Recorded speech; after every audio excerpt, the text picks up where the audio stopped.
While life is anything but normal these days, there are regular emergency calls that first responders have to go out on. Fires, gas leaks, car crashes. There is a new protocol for emergency responders, an extra set of questions 911 operators must ask before sending emergency crews out on a call to protect both the responders and the public. So people who are calling 911 for non-COVID-19 emergencies may be worried that this could delay emergency response. The director of Minnesota's emergency response, Joe Kelly, is addressing that statewide.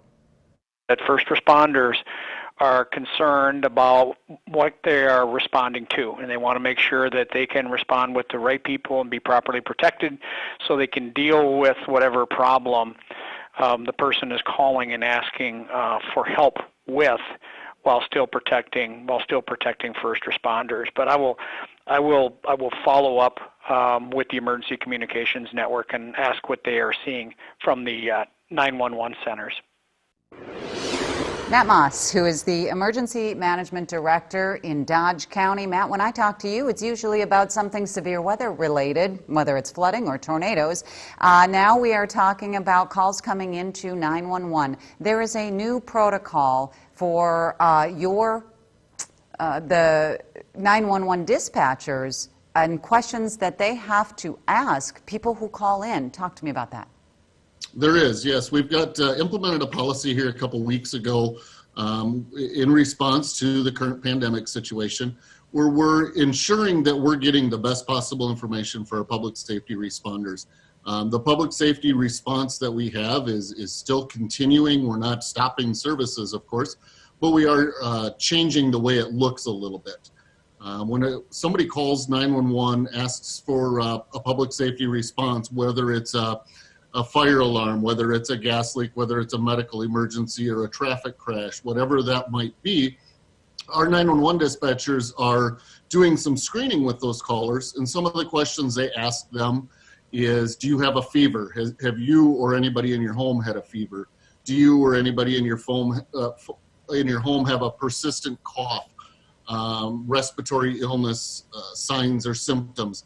Are you able to come to the door and meet us at the door versus sending responders into the house?